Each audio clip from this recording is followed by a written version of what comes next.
Yan. Ano yan? Dali ako niya.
Isang maulan na umaga rito sa Bukidnon,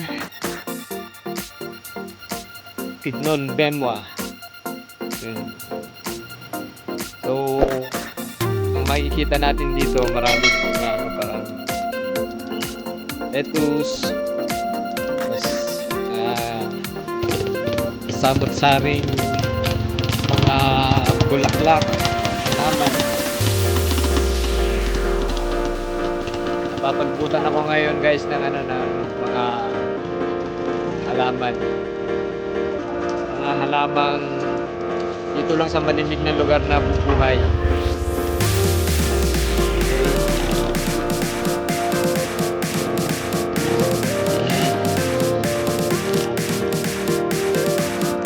Yung klema dito parang hindi nalalay sa klema ng Tagaytay.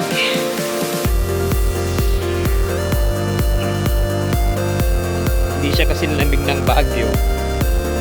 Pero nabubuhay na rin dito yung mga Baguio vegetables. Kasi nakikita ko rito may mga tanim din dito ng ng mga repolyo, lettuce, strawberry. Hindi nakakalayo yung klema ng Bukidnon sa Baguio. Isa rin kasi ito sa matataas na lugar dito sa Mindanao.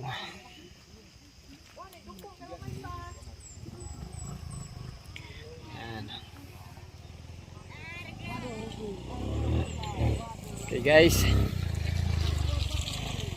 thank you for watching. Please do subscribe if you're new to my channel. And yun. Thank you so much.